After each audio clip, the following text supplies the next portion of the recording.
You're listening to Dating Detours, where love gets messy, the stories get wild, and we talk about it with no filters. I'm your host, Marcus Toller. We're diving into the chaos of modern dating, one detour at a time. Another episode of Dating Detours. It's our first episode from the casting couch. The home studio, we'll call it. I got my guest here today. Go ahead and introduce yourself. I'm Rebecca. I currently live in Centerville. Yep, that's what my next question was. Yep. Age, sex, location, like the AOL days. Yeah, sex, obviously female. Well, you never know nowadays. You never know. Are you originally a female? No, this is original product. So yes, original born female and 53. 53. All right. Well, welcome to the show. Mm-hmm. This is someone that I happen to know. I end up interviewing all my friends at some point. Actually, a friend of your daughter's from way back. It's been a few years, yes. It's been a while. Back from my beer pong and DJ journey. You also helped me set up my webpage for for custom agile technology. So. Yeah, ended up building your webpage at one point. We did a photo shoot for you guys. Yeah, so we've been around the block a few times. Everybody, we know each other. So let's dive into the dating history. Obviously, you got 3 daughters, so you were married at some point. Yes, I was married 28 years when my husband passed away. Oh, wow. How old were you where you got married? 20. Wow, the good old days. Fresh 1920. Oh, yeah. Fresh out of high school, fell in love, and went off to start a life. We were a tech school marriage. Tech romance, school, not the nerdy tech school marriage. Tech school, it's Navy. He was Coast Guard, I was Navy. Okay, military. Yep. So where did you guys meet? Met in Pensacola, Florida. And I was going through what was called my A school in the Navy. Right. And he was going through a C school with the Coast Guard. Okay. So met him on that I got stood up, actually. Wow. So got stood up and got married. Yeah, met him. We started dating, and hot and heavy right off the top. Pretty much, yeah. And we were our first. Oh, good heavens! I would say the first 7 years that we were together / married, we were not stationed together. I was stationed after A school. He ended up in Portsmouth, Virginia, and I ended up in Puerto Rico. Wow. I always loved Puerto Rico. I bet. I always wonder how these kind of marriages, these military marriages and relationships work, is because I'm like, how did you get to the point where you were stationed together or were able to live together and come together? How the hell do you pull that off? It was not a normal situation. Like, you got to put a request in, and like, on the top level, what's the military process to pull this off? Well, first off, you have to have a chit to get married, which is a request that got to get approved. You have to have got to get approved. Yep, get approved to get married. So let's go slow here, because now I'm really curious.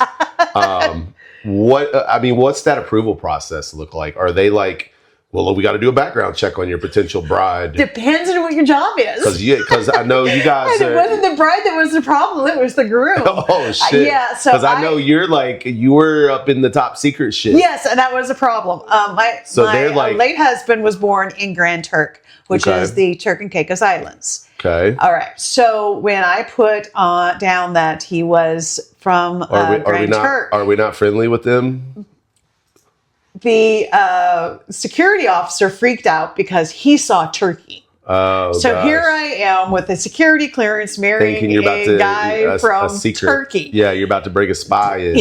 Right. And which then he was really confused, because then there was Grand Turk, which is part of the Virgin Islands, but it's part of the British Virgin Islands. So he was born in Turks and Caicos, and then he moved to Antigua when he was around 9 years old. Okay. So of course they want to know everything at this point. Oh yeah. They're like, who the hell is this Turkey guy? And everything. And where did he come from? And we talk about everybody with our background and everything, because of course you would think that he's from the islands. I mean, and of course, he did have the Caribbean accent and everything. And the man was more Anglo than I am. Right. I have more mix in my heritage than he ever did. Oh, wow. Yeah, so it was actually quite humorous. So it wasn't like your typical island boy. No, it wasn't. So y'all guys are like, what the hell, dude? This dude looks like a basic white dude over here. And I was completely not what... I've seen your kids, and I'm like, everybody looks like basic white people. Well, You didn't meet the youngest. The youngest came out, looked a little darker, and they were afraid to kind of hand her to him.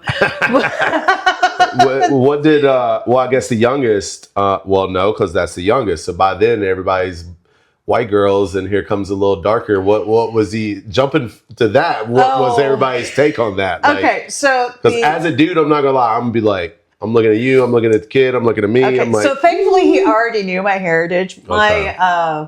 My great grandfather and his brother were Blackfoot Indians, and they were adopted by Mormon missionaries. Wow. So you can't tell that I am that, but I have a lot of Native American ancestors, so Blackfoot, so and everybody wants to claim Cherokee. Right, you don't have any Cherokee. So that's the daughter that got it. Yes. So when she was born in December. She was born in December. There's actually a lot of funny stories surrounding her birth. So she came out with not only with a tan, but jet black hair, like sticking straight up off her head. Yeah, as a dude, I'm like, that's and not mine. The nurse literally was like, congratulations, Dad? Maybe. Oh, man, I can only imagine. And she was my third daughter. And I swore I was having a boy when I had an ultrasound, told that we were having a girl, and never play jokes on your children because it comes back as karma. My next door neighbor, she and I both got pregnant on our birthdays. Wow. Mine was March 10th. Hers was March 9th. Wow. She had her ultrasound done before I did. Well, it means that they were December birthday babies, right? Well, she had her ultrasound done before I had mine, and she was having a boy. And I teasingly told the girls, I told Jessica and Daniela, my two old daughters, I told them, I said, Shelly got the last boy of the year. You're going to have a sister. So and you did. So a week later, I go in and the ultrasound said, oh, look, it's a girl. I said, no, it's not. And you're like, no, it's a girl. And my husband is laughing because here I just played this horrible joke. Yeah. Well, my girls refused, even after she was born, refused to speak to the neighbor for like 3 weeks. Because the funny thing is he was born with blonde hair and blue eyes. Looks more like my oldest. Right in, yes, right. absolutely. So I'm like, that's Jessica. Absolutely. Yeah, I'm like, there's your brother. So, but thankfully, Adam, my husband, knew that. So that's I had crazy. them mixed, we went off path for a second. Let's get back. Yeah, no, it was great. But let's go back to the real question of like, okay, so now they're like, who the hell is this dude? What does the application process look like? They got to do the background check, all the things. Yes. Which is just crazy to me. Like, let's talk about that for a minute. Is like, okay, I'm in the military. I'm role playing it in my mind, and I meet this hot chick overseas or something, and now I got to get approval to fall in love. Very common. I got to get approval to fall in love and bring this person back. Well, it's because it's the green card hitch. Well, there's that. And you have these young, dumb guys that think that the stripper's in love with them. Right. Well, it's different for the guys. That's what I'm saying. Because, I mean, my dad was a Vietnam vet and, like, all the things. And he's like, you'd be surprised how many guys brought Vietnamese girls home. Yep. And there's their wives. And I'm like, you see it now. You still see it. Yes. Living around Quantico where we're at, like, you still see it happening. I have friends that were married to people in the military, and she's like, yeah, he left me for the overseas chick. Yeah, well, the side chick overseas when he was deployed. And it's stuff that's been going on for generations. And then when they get divorced, they end up bringing them home because they're like, well, I lost my wife, so I'm bringing you back. Well, actually, it's my mother got married to my father, who is in the Air Force, and so you come from a line of military, and they got divorced when I was really, really young. But when my sister was born, she was born in Cherhuga, Spain. Wow. And my dad actually went on orders to Thailand for 6 months. What happens over there? He brought back his mistress. I'm sure. And because it was a culture there very much a European culture of mistresses. Right. And he brought back this woman.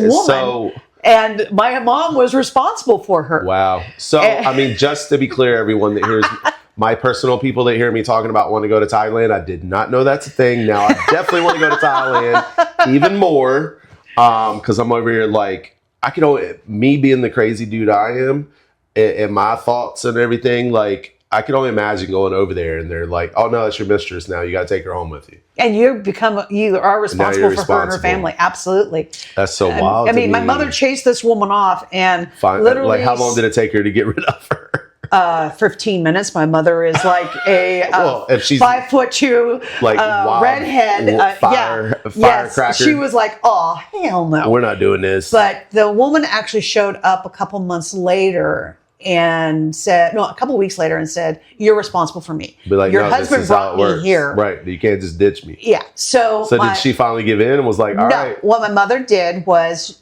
she knew how do we that remedy that? There was an officer on base that was looking for a housekeeper.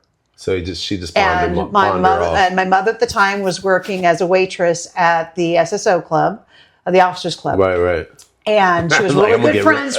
She was really good friends with the housekeeper. wife. And that's exactly what she did. That's awesome. That's exactly what she did. Hey, well, at least it worked out for the Tyler But it was girl. it's not, Still but that was also in the 60s. Awkward. Yeah, especially in the 60s. That's very awkward conversation. Like, I'm sorry, man, but you actually have to find me a home. Yeah, that's literally what she told her. Your husband brought me here. Oh, yeah. And I can't go back. Yeah.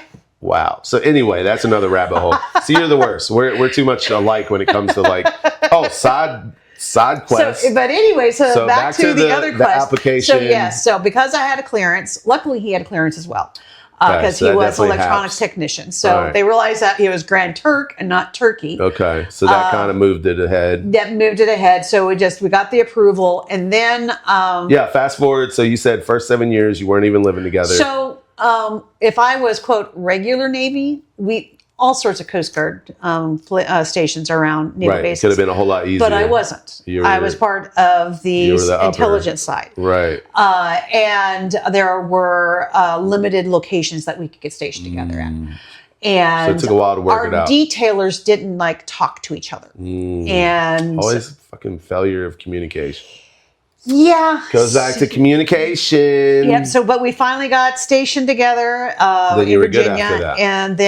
And then I ended up getting out of the Navy and pursuing a career in DoD contracting. Right, the contracting space. Mm-hmm. What did he end up doing? He stayed in? He actually retired as a warrant officer in the Coast Guard, and then when he got out and when he retired, we actually worked for the same company for a short amount of time. Nice. So he had very similar. We both still had similar backgrounds and such. So how long was y'all's run together, like stationed together everywhere? Like how much longer was that?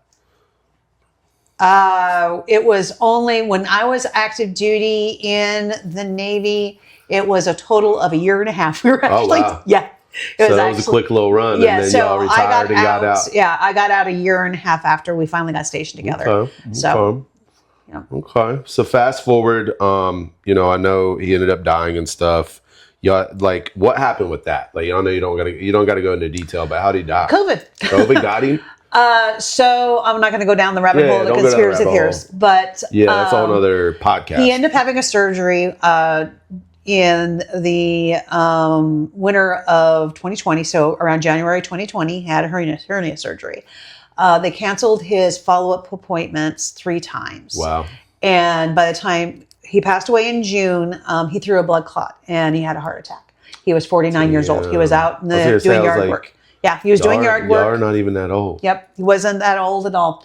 So when we did the autopsy, they found out that he had had at least 5 or 6 heart attacks. Wow. But he also had, we didn't know it, but he had pulmonary lung disease. And that was from 9/11 because he was one of the first responders. Wow. During that time frame. So, different, like I said, a whole different podcast. Squirrel. I mean, my birthday's 9/11. So anytime 9/11 comes up, I'm like, it's a trigger. I'm like, well, and just in general, like the whole military situation is like you guys get put in crazy environments. Yep. And there's a lot of underlying health issues later that no one knows because y'all don't fucking know about it until you're old and something happens. Asbestos. And somebody's like, oh yeah, you got some shit going on around. Yeah, because you were in that one situation at this one foreign ass country where asbestos is still legal, because they don't give a fuck. Or you're stationed somewhere where the environment is not the best, and you've got things going into now we're going in the heat of it into the water. There's a whole list of things. Fucking bullshit. Again, conspiracy theorists. Yeah, that's what I'm like. All right, squirrel. So how long did y'all end up being married? It was a total of 28 years. 28 years. Yep. We were together for 30, but married for 28. So quick summary of that. Pretty happy marriage. Things were good. When did it go? It's ups and downs. Ups and downs, of course. He was my best friend. So Right. there were times that we were separated for a while, but we got back together. Right. That's the biggest thing he was an amazing man, but he had his faults. We all had our faults. Yeah, everybody does. He's still a man. Yeah, right. Still a man. He dealt with my craziness for many years and 5 daughters. I'm getting ready to say, between you and your daughters, I don't know if I could. Because man, not only did we have the 3 biological girls, but we had the 2 adopted girls as well. There's 3 of you too, because they all got their attitudes. Oh yeah. They're not. The joke was always that we had a lot of rum in the house, and I always assumed it was him drinking it. Right, they're not princesses. And he would make sure he opened up the window so the estrogen would get out a little bit. Right. The only male he had in the house was the dog. Right. So yeah, I couldn't imagine. R.I.P. God bless his soul. Like, that's a hard environment to live in. Yes. I got one daughter, and I'm just like, sometimes. So I can imagine. But he made sure that they were very self-efficient. I love that. They have no problem taking away man cards. They will step on your man toes, not a problem. I mean, that's they good, can though. fix a vehicle and do a I'm here for all barbecue that. and whatever. I tell I tell my daughter, I got princess vibes, so I've been told. But I'm like, I can change the tire if I have to, but I don't have to. So I'm going to call the number. They're high maintenance, but they're maintaining themselves. Right. So that's one thing. Listen, I learned over the years that if I got a car and it's got roadside assistance, I'm using it. Yeah. I remember one time I got a flat in downtown Fredericksburg, and I was like, well, we're brunching. By the time the tow truck got there, I couldn't even drive the car. I was like, well, now I'm Ubering.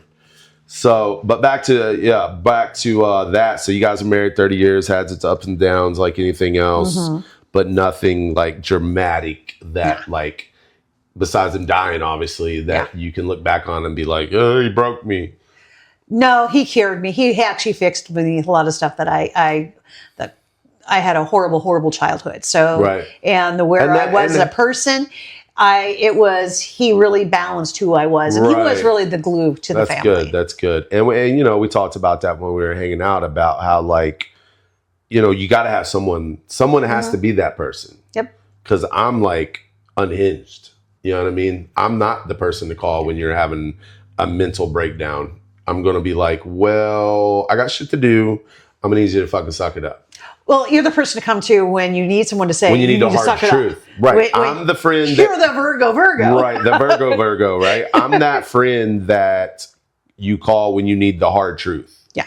Like the real raw version of it. When everyone else has babied you. And now you're like, fuck. Like, honey. You're like, no. I'm like, nah, that's just dumb. You fucked up. What the hell were you thinking? Yeah, exactly. I'm like, I'm here for it. I've done a lot of dumb shit too, but I don't call nobody to get them to bail me out either. Yep. I'm the guy that got a drunken in public when I was in my 20s and didn't call anybody. I sat there. And everybody's like, what the fuck are you thinking? You literally could have bonded out and been out in hours. I was like, I didn't give a fuck. Yeah. I was setting, accept the consequences. It wasn't even I was accepting a contest. I was like, I'm taking a break. Shit. And if it wasn't for the fucking dumbasses in the drunk tank, I would have been fine. But yeah, all right. So we'll fast forward. You had a good run with the marriage. Awesome family, come from it, build a family with him. He dies unexpectedly. Let's start there. So let's unpack that. How long before you started dating and shit again? Too soon. Too soon. Way too soon. Yeah.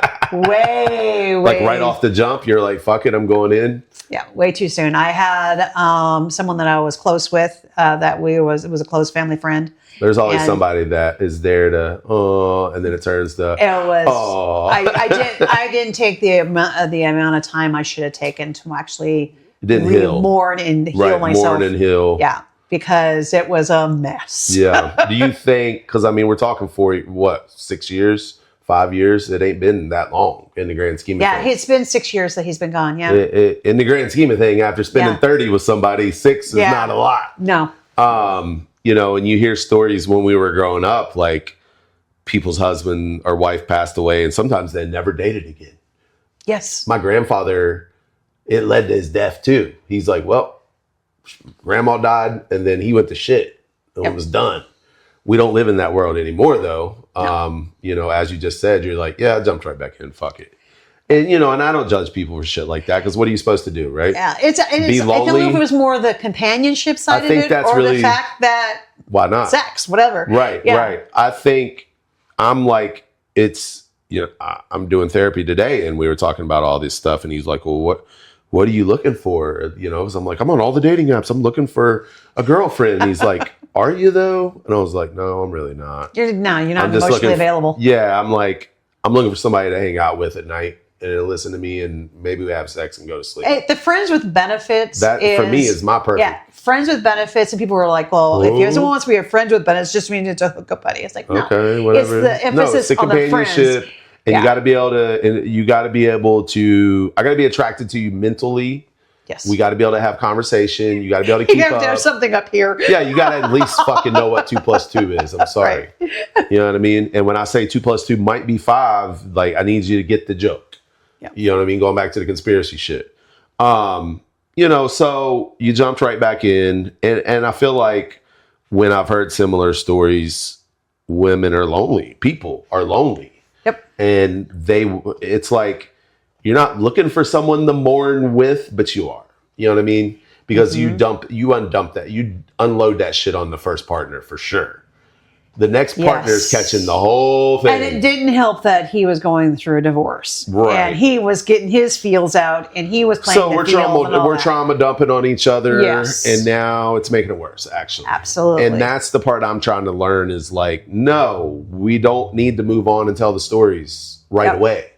I'm not saying we don't, because I feel like it is important for the next partner to know where you've been and what you've been through. So I can like kind of gauge. I'm still going to be an asshole, so it probably won't matter in my case. Yeah. But most people need to know. What was really hard with that particular relationship was my children accepted the fact that I had someone else in my life. They might not have liked it, but they accepted it. They accepted it and they respected it. I mean, and they were adults at the time. Right. His children were the same age. In fact, his oldest daughter is friends with my oldest daughter. They had literal temper tantrums. Oh, wow. And he'd been divorced for 2 years. Well, that don't help. And they absolutely threw a fit. I couldn't even visit. If they were around. No, it was an absolute nightmare. That he had to hide our relationship for over a year. And then the ultimatum I made with him was when I found out about the other woman he was dating at the same time. Oh, nice. Gotta love that. I was like, are you kidding me? It's so crazy, like guys and girls. It's crazy. All the shit that's happened through the years, I feel like has turned us all into whores. Yes. In a typical word that you put to that shit, right? I'm like, men in their 40s are getting more ass than they got ever. I'm like, how is this even a thing? Like, we're running around here dating like little high school kids, dating everything. Like, ooh, she's cute, he's cute. Well, there's a reason why in the nursing homes that's the uptick of all the sexual transmitted diseases. Right. I'm just like, Jesus Christ. Well, they say they're worse than the 20-year-olds. Yes. Well, they say when women get older, their sex drive increases. Yes. And men's go down. Yes. So that's why you see a lot. And I have no desire to scope out of high school. Yeah, but that's an ew factor for me. Yeah, but at the same time, those 30-year-olds and they're still thriving in their sex drive. You know what I mean? They're horny little dudes running around. There's a reason why the term cougar is out there. Like you're hunting, pretty looking much for your cubs. Yep. Pretty much. So I'm just like, because I'm more of a mental attraction dude. Like my sex drive is hit or miss. You know what I mean? And it's like, I go through, if I'm really into someone during that like first 3 months, yes, I'm like porno star mode. Let's do all the things. Flip, flop, or put it down, flip it, reverse it. Yeah, morning, day, you know what I mean? But then I'm like, that's where it also gets tricky when you're doing friends with benefits too. Because sometimes the sex drive might not be the driving factor in the friendship. No, and then someone's catching feelings. And then somebody's catching feelings, and then it gets tricky. Yep. And I'm like, well, 14-day trial is up. That was fun. I used to say 30. Friends, I love my I used to friends say dearly. 30-day free trial, and now, like, in today's climate, you're lucky to make it a week. Yeah, you're lucky if you get through 7 days with somebody.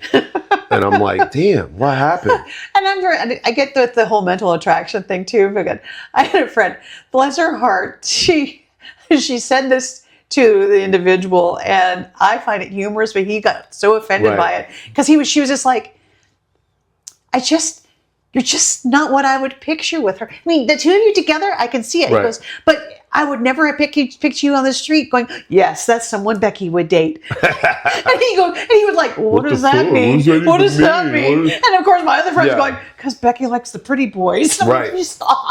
Right. And that's me. I'm like, I mean, I've learned recently I don't have a type. I'm just like, it don't matter. It has a pulse.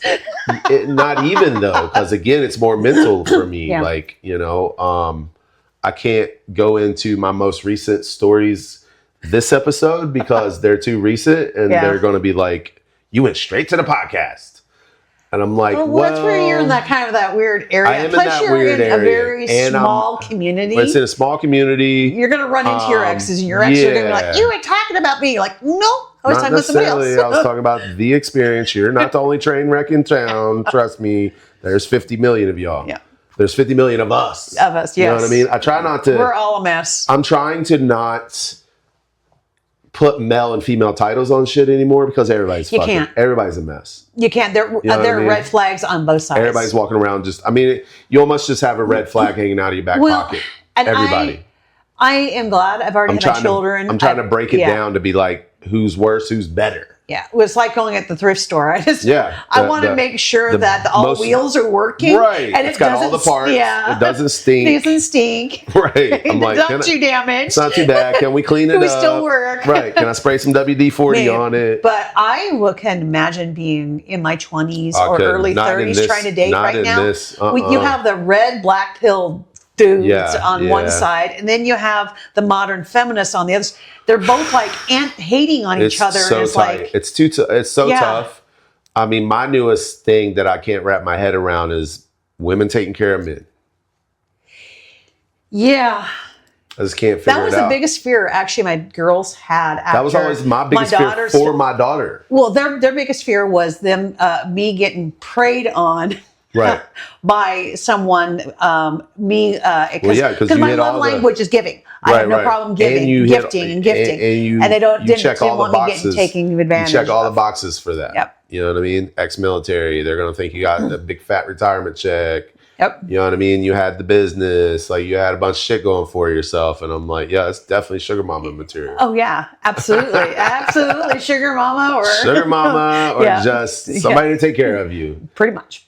Getting that mom mode. Yeah, of course, empty nester because I no longer have my children. Kids are gone. Let me move right up in there. Oh, absolutely. So I'm just trying to wrap my head around girls doing that shit. I think girls take a stab at it because they think it gives them the control. Of the relationship, when in fact it might in the beginning because the dude's a bum and he's like, let me play the game to get in. But then it tears apart their ego. It does. It flips really, the script, and then he still ends up being a dick because he can't accept that he's being taken care of.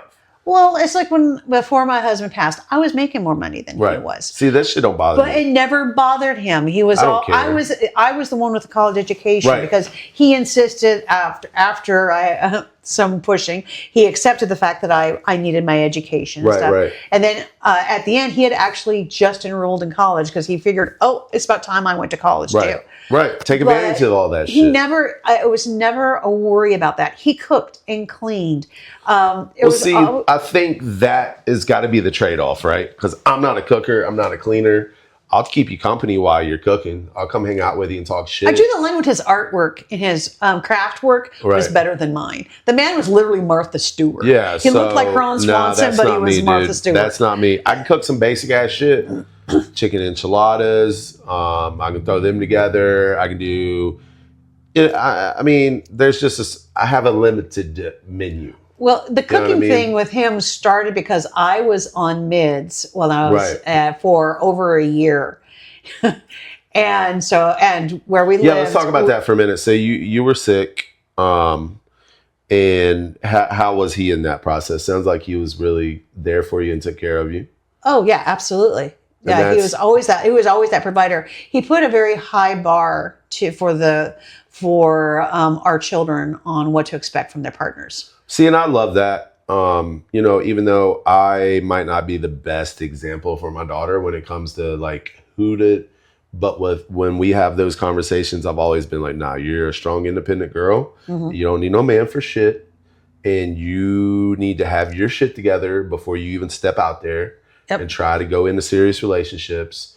And you need to have your fallback plan, because we all see it. Everybody sells their house when they get married and all the things, dude. And let's be real, the success rate of a fucking dating relationship is slim. Yes. So marriages nowadays, like I don't know what the stats are, but I'm sure it's not that great. For 25-year-olds. There is a huge gap. Yeah. And people are waiting now people are waiting longer to start that stuff. Longer to start that, because have children and everything. Because they know their parents, we all came from we came from a generation of, you get out of school, you go find your mate, you start your family, and off to fairy, to fucking Disneyland we go. Yep. And then people didn't tell you the fence was going to be broken. You know what I mean? No one told you to watch out for the neighbor next door that bangs your man when you go to work. You know what I mean? Or vice versa. Yeah. It's normally vice versa in that situation. I dated a girl, I won't throw her name out there, but significant family in the area. And this is when I was in my 20s. And she's like, yeah, when dad went to work, my mom banged the neighbor. And everybody kind of knew. And it was just like, fuck it. It's an open secret. Yeah, it was an open secret, right? And I'm just like, rich people shit, man. It's also a military housing thing, too. Because you see that a lot. That too. You saw that a lot in military housing. So it's just like, it goes back to when we were growing up, we didn't see a lot of things that were already going on. Now we had a limited view, and the internet has opened we didn't everything have anybody else. We joke about that. We did stupid stuff, but we didn't record it. We didn't record it. We didn't get called up in the midst of it. All the things, plausible deniability. Yeah, there was no fucking secret groups where people were talking shit. Yeah. Groups. Yeah, what groups, right? Guys are not supposed to even know about these groups. We don't talk about the groups. We don't talk about Bruno. Yeah, we don't talk about those groups. Yeah.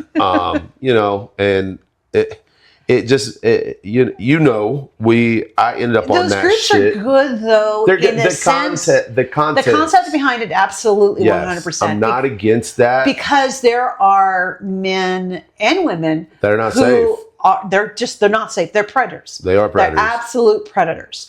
And I wish someone had warned me about this person. Yeah, having a place to go look for resources for that. I get it. Yeah, and I've seen friends on the page that no one's supposed to know about or talk about. Yeah. And I've seen things I'm like, okay, yeah, I'm surprised that he wasn't on there sooner. Right. And then the other one's going, are you kidding me? Right. No, that's not a red flag. Yeah. You guys are just being bitter. Well, and that's the thing. It started out with the main theme behind the group is there. I get it for what it is. But mine, an example, I just got ripped apart and I'm just like jealous type shit, or just, I'm like, yeah, I can own some of the things, like the girl that's like, oh, I went on a date with him, all I did was talk about himself, and I'm like, you don't know about Virgos, first of all. Basic astrology. Or the ADHD. Scroll. Right. I was like, there's two things you need to realize. Virgo and ADHD, like, yeah, we're going to dominate the conversation. Mm-hmm. Unless you're dominant too, and you can take it back. Yeah, because like, okay, focus back. Right. You got to be that person. Yes. It's like, hey, can I talk to you? Yeah. Then I'd be like, oh shit, my bad. Let me finish. Let me talk. Right. Exactly. So she obviously was not that type of female. No. And the funny part is, without being too ratchet and crazy with the story, is that I hooked up with that chick about 2 summers ago on like after the nightclub party thing. I normally don't do this. She was that girl. I normally don't do this. And I'm like, I would hope you normally don't get banged in the bathroom. I'm just making myself look crazier in the grand scheme of things. But I'm just saying, I'm just a dude. I'm just a guy. So there's a difference in being a dumbass and doing dumbass things in a relationship and being a predator and being a threat. Exactly. I am just a dick. Yeah. And knowing you as many years as I've known you, you should just I would not be down in the dungeon on the casting couch. If you didn't know. If I didn't know, if I didn't trust. Right. I wouldn't even, and that's the thing. Like I said before. And knowing my daughter. Right. And knowing that, she means 6 foot blonde Barbie on steroids have kicked your ass many years ago. Right. So, yeah. Yeah. So I'm just like, it's like I told you before I started, like, I won't invite many people into my personal space. Mm-hmm. And B, I don't want to feel like, let me lure you to the dungeon. Because it's a joke all the time. Even the people that finally do come, I'm like, and now you have a casting couch. Come on down to the dungeon. Nah, you need a bigger casting couch, though. Yeah, it's just a futon. Yeah, because it's not meant to be a casting couch. It just looks like one. The newer version. Yeah, because the old style, those were the big thick ones. No, but so, back to the group thing, it's like, fast forward, me and that particular person connected on Facebook dating. Mm-hmm. Neither one of us put 2 and 2 together until we exchanged phone numbers, and I already had her in my phone because I keep everybody in my phone.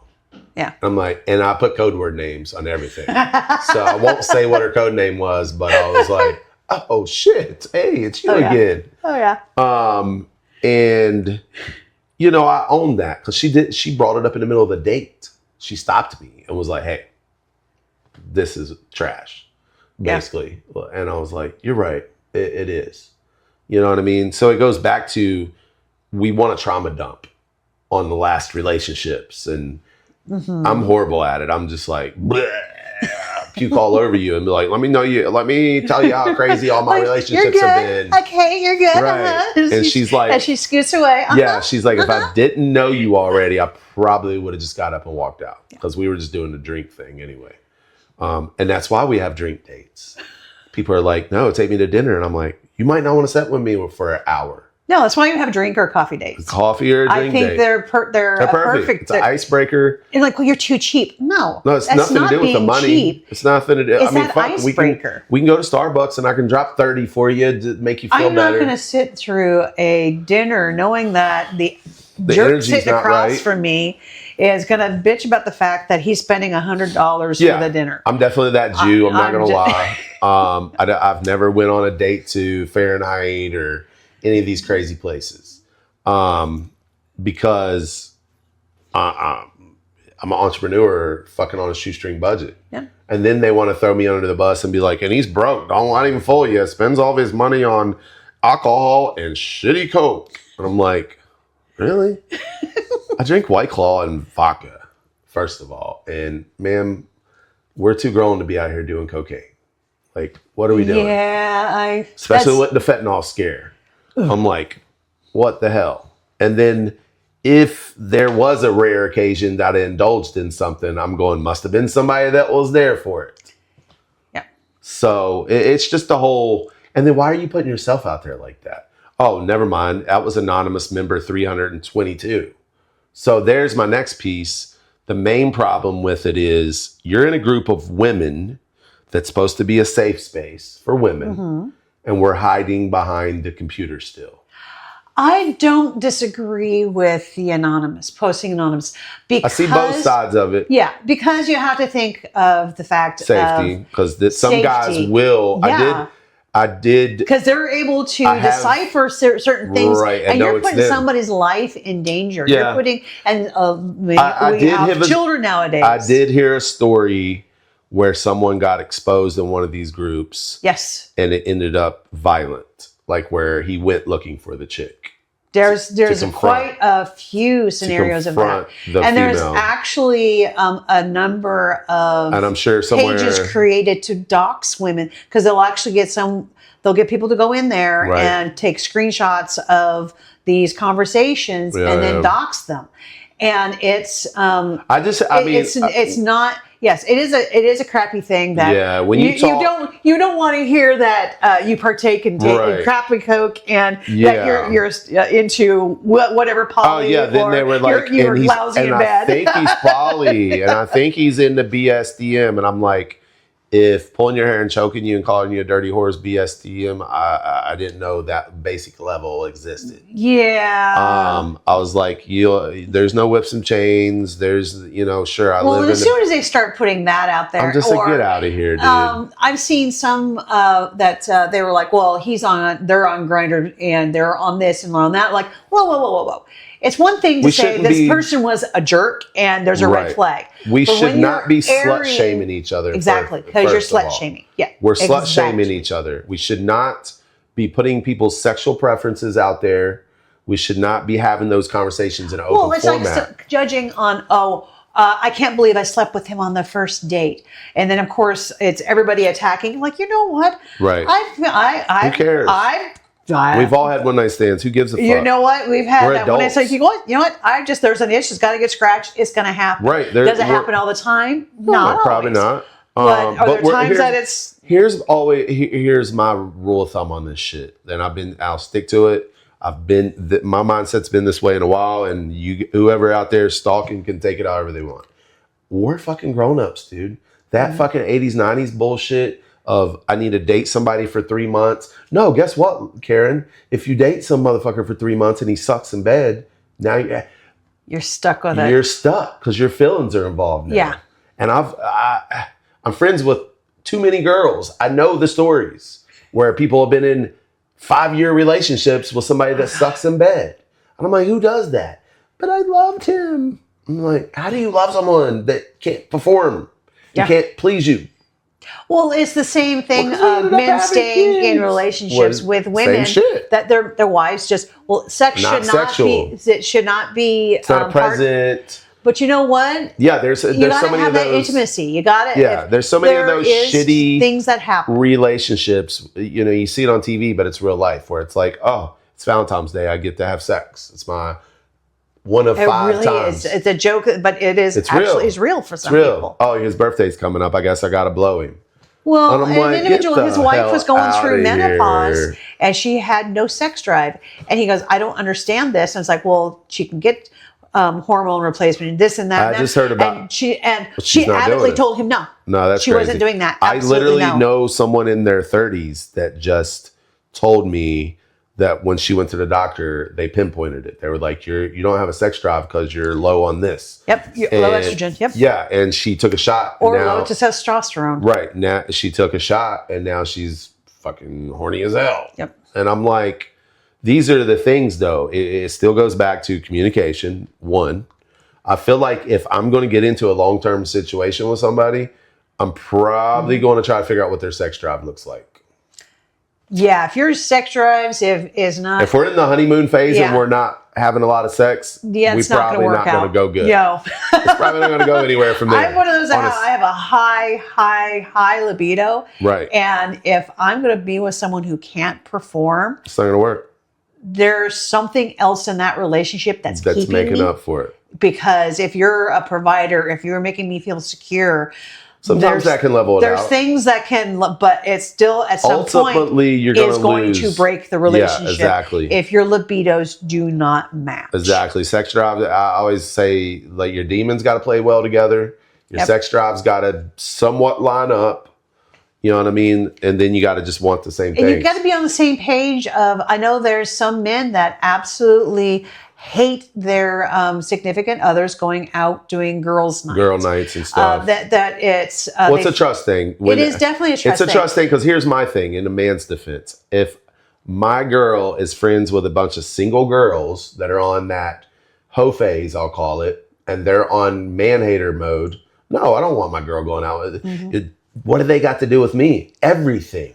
Because they're influenced. Well, you flip the script. Do you want your guy going out with a bunch of single guys? Yeah, I don't. Yeah. Okay, we're talking about the military. We were talking about the military before. Right. One of the things I used to tease about my husband is when he would go into ports, he would go out for the guys to the strip bars. Right. And I'm like, why are you teasing yourself? Right. And then I'd have people like, you actually don't care your husband was going to a strip bar? It's like, it doesn't bother me. One of the strippers? You know how expensive the strippers are? I don't care if he watches porn. Right, I didn't care if whatever is on Instagram he's following. Here's my thing.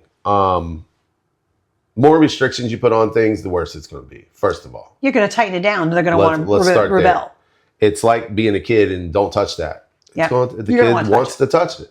So if you tell a man he can't do something, or a woman, you're going to do it. You're going to do it. Yep. And some people are like, I'll do it right in front of you, just to show you that you're not the boss of me. It's like and these red flag factories. I mean, I was with one for like 3 weeks. It lasted 3. In fact, the man 3 weeks now is like 3 months, though. The fact that this guy lasted 3 weeks was a miracle. And yeah, so let's get back to that. I call him the flashlight dude. We'll go into that one later. So let's get back to that. So, husband dies. Yes. You jump right back into the dating scene. You're lonely, you're horny, whatever. Yep. Whatever you want to call it. Start dating. Yeah. Ended up in a very toxic relationship. So you ended up... And I had no idea at the time that none of my daughters liked him. So you ended up in a toxic relationship, fresh out of the marriage. Yep. How long did that last?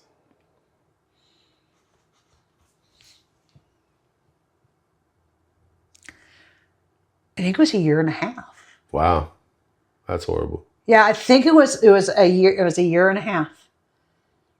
That's crazy. Yeah. And I mean, it was both of us did wrong in it. Yeah, always. There's always wrong on both sides. But I lost my friend. That was the hardest thing because I'd been friends with him for many decades.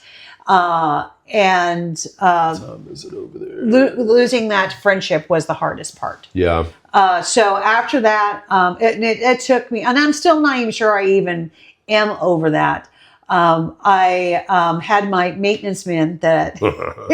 You're worse than me. You got code names for everybody. And I'm just like, my maintenance men. So, I always joke about saying, I need a man that cooks. I need a man that can fix my car. I need a man who's going to be secure. And I need a man who is good in bed. And I really don't need all 4 of them meeting. Or at least let them get along. Yeah, they all need to get along, right? Because to find all that in one man, it's not going to happen. Everybody knows my joke. I got my 4. And, but no, some of their roles are interchangeable, but when you try to put it all together, they're not going to get along. So I had my maintenance men here and that. I had a couple of little cubs. So with my daughters, the rule was that they had asked that I not date anybody their age or younger. Fair which is fair enough, which would mean, and usually... Because Al's the oldest? So the oldest is 33 now.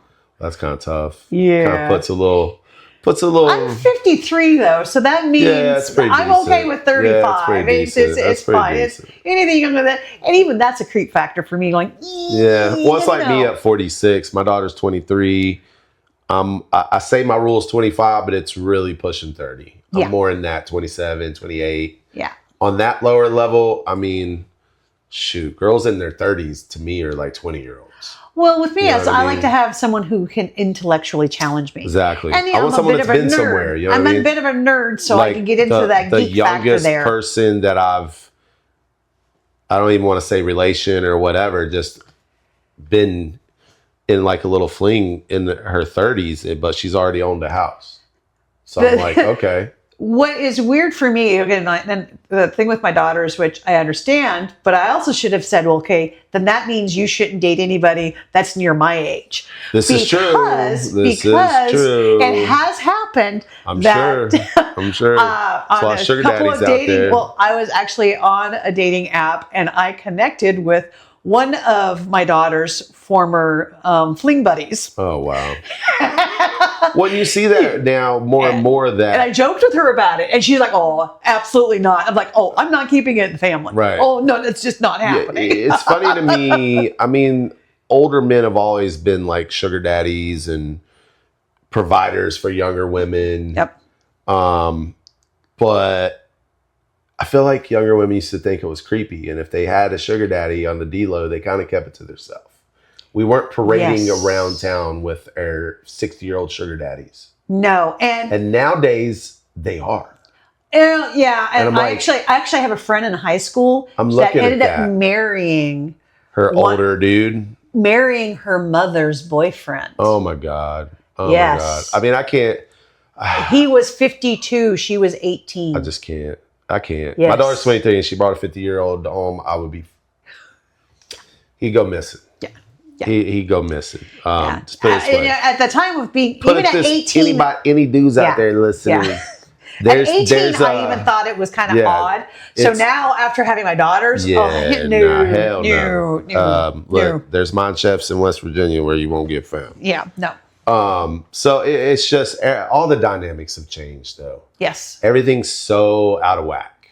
And I remember before we thought it was too structured. And it was like, damn, people need to open up and be more kinkier and all the things. Now I'm just like, whoa, bro, put your kink side away. That's a little too deep. Now you have everybody has not everybody, but they're having OFs and all that kind of stuff. It's man, you got dudes, girls doing OnlyFans.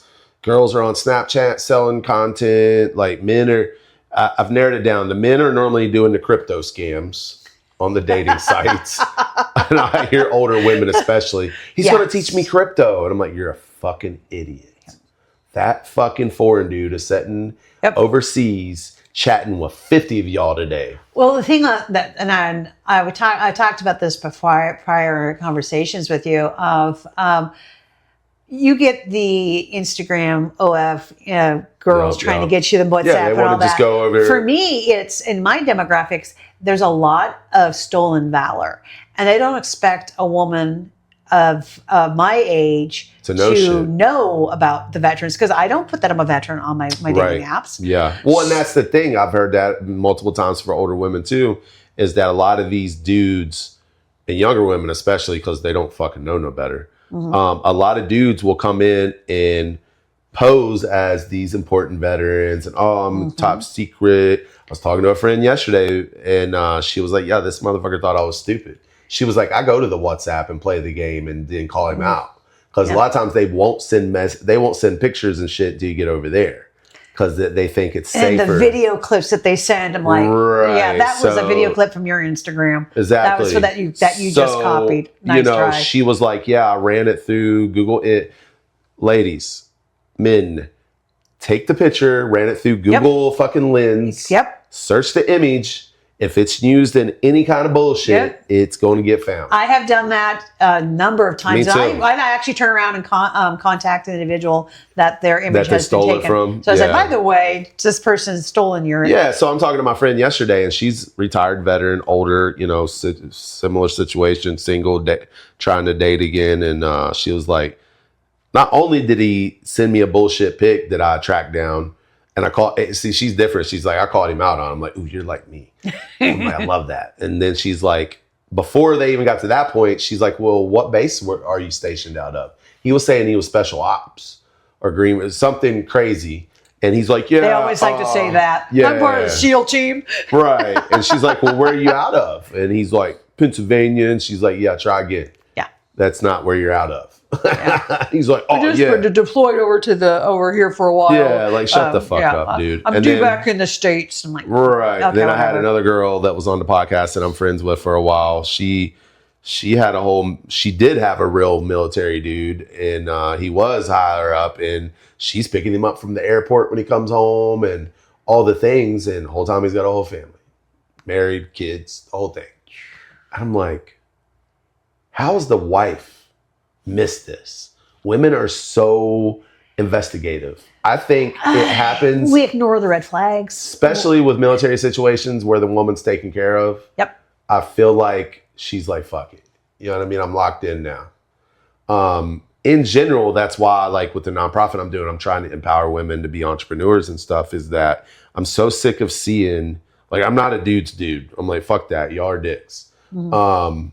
I'm not a woman's woman either. I'm like just in the middle somewhere. If you're a dick, you're a dick. There's no discrimination.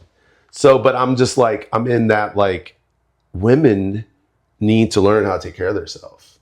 Those housewife days are not the same.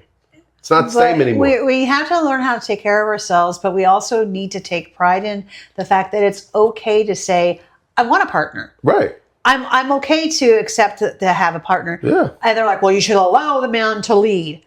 Not really. Whoa. Why? Sometimes the men are not leaders. Some men are not leaders, but some are protectors. Some are protectors. You don't have to be a leader. Well, here's the thing. Protector. You don't have to be everything. Exactly. The fact that we're coming out of that. I do feel like we're coming out of a thought process of where someone's got to check all the boxes. They don't have to. There are main ones you got to check though. Yes. You need to know your main ones. There are the what deal are breakers. The deal breakers? Yep. That's the therapy shit. If you do not have a decent libido, it's not going to work. You know, everyone if you don't have your needs, financial stuff in check, right. Everyone it's not has to establish what they're willing to accept and they're not. Yes. You know what I mean? And that's where it starts. I'm not looking for my perfect woman because she don't exist. That's why you can create her via AI. Right. I can create my perfect AI girl, but yeah, cuts sex out. Yeah. You know what I mean? And that's why I joke around about the poly, and like for you women out there judging that shit, I'm like, let's be real. I can't handle one woman, and I definitely can't afford 4. You know what I mean? And I'm over here like, I want 4 boss ass bitches. Excuse my language. They'll eat your ass up. No, they'll eat me up because they don't need me. They don't need me. They'll have each other. They won't even. It won't even matter. And I joke like that. I'm like, they all got to be bi. They got to like girls because they're gonna need each other. They're gonna need their own companionship because I'm not gonna be able to handle all 4 of them. So for me, I don't know if I could do a sister wife situation. I think for me, it's more of this tribes community type thing, but not in like.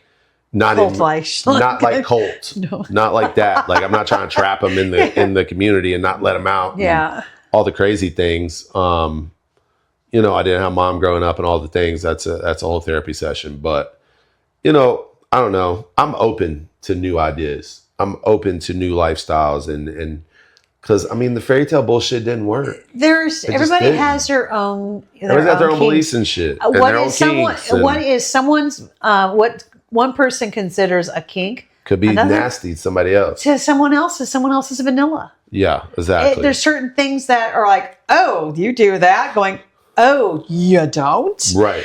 Well, it's like when they said, oh, he's into BSDM. I was like, first of all, I can barely even say the word. I barely remember that whole 50 Shades of Grey just screwed that up. Yeah, they made it cool. Yeah, but you know what? Cool. The only reason why it was cool is because he was a billionaire. Exactly. That was White Trash Willie. Yeah. There would be no way. Are you going to let a dude do all those things to you? Yeah, unless there's a lot of things that come with My pleasure room's full of kitties. Right. Not whips. Dude, I'm a country boy from West Virginia. A stereotype of women being in their 40s and 50s and cats for a reason. Yeah. Because we can understand cats. Let's be real. I mean, my room is pretty vanilla. Yes, I am a dude and I got fantasies and I probably shouldn't talk about them openly as I do because they're just fantasies. Because people start taking me serious. He's really poly. And I'm like, no, I'm not. I have trouble finding one decent female in this town. So saying you're poly, and I think as people say, oh, if you're into open relationships, then you're into poly. Well, it's a communication thing. It is a thing. It is a communication thing because I have been researching it more, and I'm really more just curious in it. Yeah. And I think I throw it out there in hopes that someone is. And they'll enlighten And there are communities out there that are very open and they are willing to educate people on the concept. Because I have some very, very good friends that have been in poly relationships for decades. Yeah, I have a friend who technically has 3 husbands. Oh, I've seen it, but she's got 3 husbands. I've seen online, there's all these groups and shit. And of course, they're in Richmond and DC. Mm-hmm. I don't want to make the drive. But I'm going to have to eventually if I really want to know what it's about. Yeah, you kind of got to get the education. I got to get past that part. Yeah. Your pool is very limited. The pool in this area is very limited in general. Mm-hmm. And we're in old school land. Mm-hmm. People, the funny thing is, and I'll say people because I won't fire shots on sexes again. Trying to just keep working on that. The funny thing is people be like, I would never be in an open relationship. I'm like, well, you're cheating. And the other person don't know. So it's an open relationship that's unknown. It's an unethical open relationship. And so it's calling it an ethical relationship. Like, get out of here. So, you know what I mean? So I'm like, what's the difference? Yeah. And the thing is, I see those kind of like that tagline of having I'm ethically non-monogamous. I'm like, does your partner know you are? Right. That's the first question. If you are ethically non-monogamous, that means your partner is aware of it and accepts it. You know what? I fucked up then. I've mislabeled the tags because there's non-ethical monogamy. Uh-huh. No wonder I'm not getting matches online. It just hit me. I'm running around with this tag on my... you also need to stay off of the pages that we shall not speak of. Look, yeah, right. Look, I'm running around with that tag on my dating site and no one is matching because they're like, he's a cheater. Yes, that's exactly what it's saying. And he's actually saying he is. Yes, that's why so that people are saying you're into poly. If you're putting on there that you are ethically non-monogamous, yeah. No, I put non-ethical because that's one of the options. Now, I don't have my phone because we're using it to record. But I'm like, wait a minute. I got to make a mental note to go back and look at that. Well, and some of those groups are really fascinating because they explain how to stay safe. Right. And I mean, the swinger lifestyles, it's been around forever. It's been around forever. I mean, dude, here we got to talk about our parents or our grandparents doing the key parties in the 60s and 70s. I mean, well, that's what I'm getting at is it's always been a thing. Yeah, the pineapples. Yeah, it's always been a thing. We were just in an era where we didn't talk about it. Correct. I mean, growing up we're more open to talk about sex now. Now it's wide open. Yeah, where it used to be very taboo. You didn't talk about that. It was for married people. And women didn't talk about what they liked. It's Christian, and we don't do that as Christians, and all the things. And it was very tied into religion, and you were slut shamed if you talked about shit. Yes. Look at her wearing that slutty shit. But then it's funny because you go back and watch those old school like Marilyn Monroe days where they were trying to break out. They were trying to break through that. Then they were like, we're pushing through this shit. Yep. We want to be slutty. And I'm like, I'm here for it. Shit. You know what I mean? I'm not saying everyone should go wear... Sex sales. That's that way it's always been. It's that attraction side of it. The thing about it, yeah. So we're getting more open about it. Growing up in the 80s, it was don't ask, don't tell. I just think that we're too open. We are too open about it because I think it waters it down and it takes away I like the taboo. I think it's like, would you want to see a woman walking across in a revealing, tight fit dress or naked? Which is more appealing? I want to think about what she would look like naked versus, damn, she's naked. You know what I mean? It just kills the surprise. Yep. But on the flip side, I got this joke where I'm like, hooked up with this chick and it was like unwrapping a present that was a shitty present. I'm like, fuck. You're like, false advertising. Damn it, it's like all the bra pads come out, and the butt pads come out. That shit back in. The makeup comes off. And it's a joke of the nowadays because there's some really talented women that do wonderful things with makeup. Throw her in the pool. Yeah, you ain't even got to make your first date a pool date. Listen, you ain't even got to do that because the filters do it for you. Oh. You know what I mean? And I'm just like, I'm here for all the things, but it's there's got to be limits, man. Yes. And I think moderation in things. Again, I'm not homophobia before I say anything, but the whole battle we're having with the LGBT community about trans and bathrooms and all these things. I get it on both sides. But we have rage baiters that are making the situation The media worse. is blowing it out of proportion a lot of times. Yes. I feel like somewhere someone said it's okay and we can talk about where the fuck we want. And it all went downhill after that. Yep. I have to be careful of somebody's feelings. Yes. I hate to say it, but when presidents say grab her by the pussy, like it kind of just changes things. Not being a Trump hater, because I don't care either way. I hate them all. Yeah. Politics in general. But I'm just like, I never thought in my lifetime I would hear that from a political person open to the world. It'd be different if they caught him on a recording or something. Yeah. But when it's like, no, I said it. This is what it is. I'm like, nothing's off the table anymore. We can say whatever the fuck we want in any context. There is nothing that is controlling. But then here's the common decency. Here's the fucked up part about that is that Now they're passing all these crazy laws on the back end of like, you can get in trouble for fucking slut shaming on Call of Duty or something. Like online playing video games, you can get in trouble if you go too far with the shit talking. Mm-hmm. And I'm like, make it make sense. Either we're allowed to go online and cuss at each other and talk shit, or we're not. There's no safe space anymore. There's not. I mean, we're going down a rabbit hole. Yeah, we're about to wrap it up anyway. But squirrel, there's no safe space because look what. Say 543 or 643. 543, right? Yep.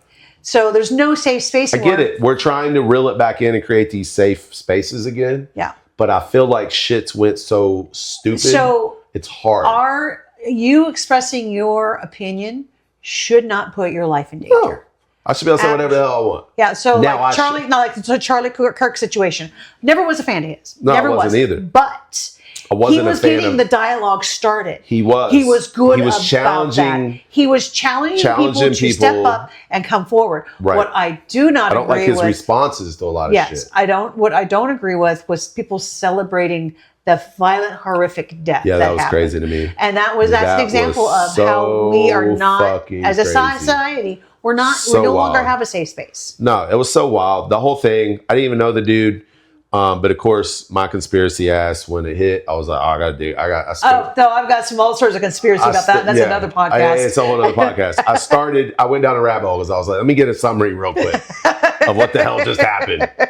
And I pull up to the bar and like, we're watching slow-mo of the next shot. And I'm just like, this is not a replay of a fucking kill shot on Call of Duty, guys. This is there. This is children real life. Are watching that. I was like, this is fucking real life. That's someone's father. That is someone's husband. And then we wonder why our kids are so shell-shocked now. This is why they don't come out the house. Yep. This is why they don't come out of their bedroom. This is why they're antisocial. This is why they don't trust each other and their relationships are horrible. Mm-hmm. I was like, these are all the things. So it's like we over-isolate and overprotect so a point where it just gets worse and worse. Not allowed to express themselves in healthy manners. It gets worse and worse every generation too. Mm-hmm. Right now, I fucking stand on business, as the kids say. We're the worst parents ever. Our generation. Oh, Generation X? Yeah. Yeah, we're the worst fucking parents. We fucked it all up. Yeah. We did the whole, I'll never forget as a kid, like, I'm never going to do that to my kid. I'm going to treat my kids so good. My kids are going to let them get anything they want. Right. And we did. And now we're fucking stupid. Yep. And for anybody about to have kids, there's still hope. There's still hope. I don't think the new generation is the new generation. I think our generation will do better. I got faith. Because I think we've put them through so much trauma and they've seen so much of our bullshit. Like, my kid don't smoke weed. Like, my kid don't drink. Like, she don't do shit. There's stats right now that their generation is the least drinking generation ever. Like, alcohol sales are down because of it. The motherfucking alcohol companies and tobacco companies and all the people that we made fucking billionaires are starting to hurt. They're like, damn, I need motherfuckers to smoke again. I need people to drink. You don't have their fix anymore. We see how screwed up our parents and our grandparents are. Right. Nope. Exactly. So, I have faith because of that it's going to be different for our grandkids and shit. You know what I mean? I feel like they'll parent better than us, believe it or not. And I used to not think that. I'm actually having this whole thought in my head right now. I'm freestyling it where I'm like, you know what? I think my daughter would be a fucking great parent because I think she's seen the bullshit and not to what not do. You know what I mean? And I think we'll start corrected too much. Yes, that's what I was going to say. I think their generation will start correcting things. Yep. Now, the only downside to that is, again, the technology, the fucking media, all the extra things they have working against them. Mm-hmm. You know what I mean? That's what makes it so hard. Is we didn't have that shit, man. I snuck out and did crazy shit and didn't have to hear about it. Yep. Because no one knew. Nowadays, if they're alive, if the people with you are alive, you're fucked. Because someone got your ass on camera. Yeah, someone took a picture. Right. Someone took a video. I mean, nowadays, man, some crazy shit breaks out in the street. Everybody's so quick to fucking Snapchat it, they don't even try to help the situation. Yeah. And it's sad. You know what I mean? It's fucking sad. So I'm just like, for the love of whoever you believe in and the universe, Yep. Please help us get this shit back on track. Like, this is horrible.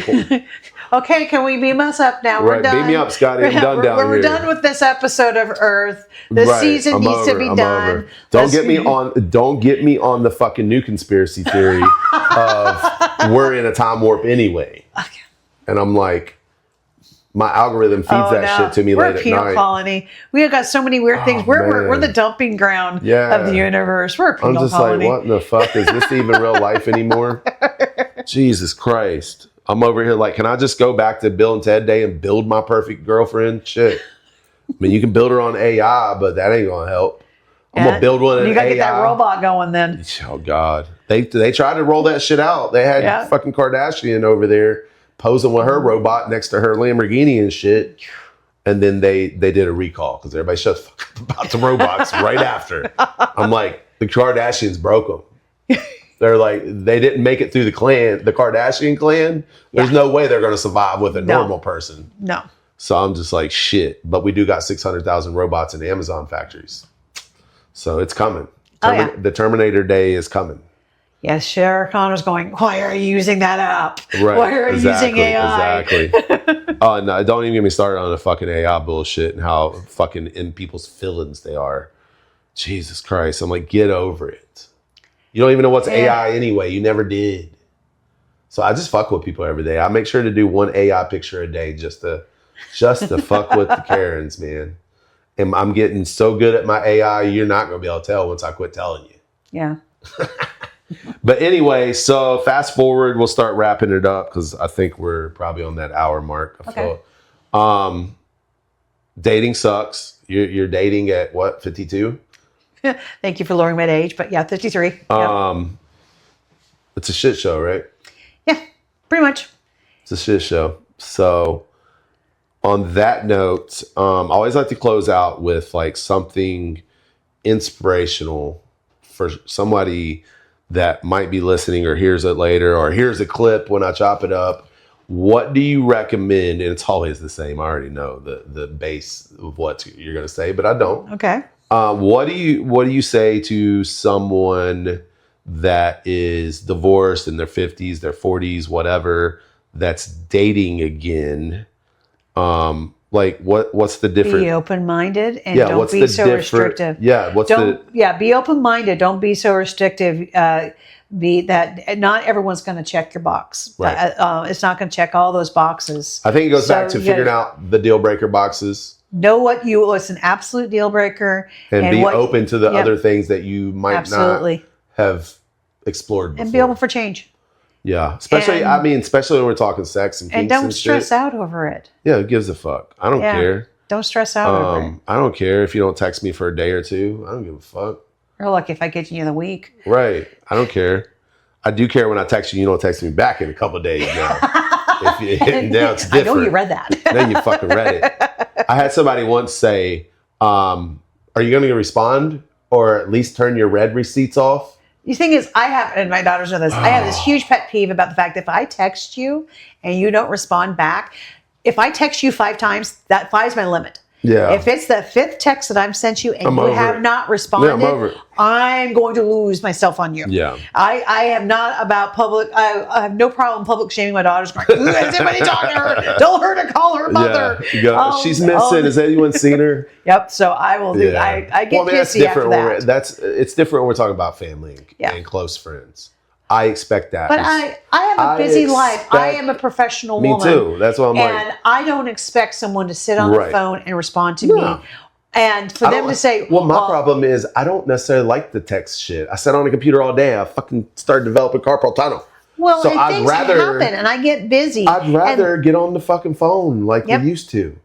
Like, that's another thing that drives me crazy about dating sites and shit and just dating in general is that dude, I went on dates with people I haven't even talked to on the phone. I'm like, it took me to get them to a date to see them and talk to them on the phone. Mm-hmm. But our kids, they're FaceTiming before any of that shit happens. Yep. And it's normal. Everybody's okay with it. But people at 35 and up, FaceTime, no, I got to put makeup on and shit for that. And I'm like, who cares? Yeah. Who cares? Or we can have a phone conversation like we did in the 80s. Yeah. Shit. I wish lots of quarters in that time. Lots of quarters in that phone. Or the one house phone, and you're like trying to drag the cord around to a corner. The cord. Yep. Yeah, you're trying to drag around the corner to a safe space where you can talk and not have to whisper. And I was the nerdy one, so when the dial-up come out, it was fucking horrible. Like, do not fucking pick the phone up. I'm downloading the new CD. That's going to take a week. But going back to the advice. It definitely not taking yourself too seriously, and being open to the fact that someone you might connect with someone that you would never that you thought you would have never connected with. Yeah. And your preferences change. They do. As we get older, as we deal with certain people that we thought was our type, I feel like there's so many different things nowadays. And I just feel like, keeping an open mind is a really good point, and being open to things, because you might like it. Yeah. You might actually like some of those things that you thought growing up in your little square ass world. Or taboo. Yeah. The taboo things. You know what I mean? So that's it for this episode, guys. Yep. Stay open-minded and be open to new experiences. You might like it. That's another episode of Dating Detours. If you've got a story from the wild world of dating apps or real life heartbreaks, we want to hear it. Share your story or book your guest spot at datingdetours.com. And remember, love's confusing, but the stories are always worth it.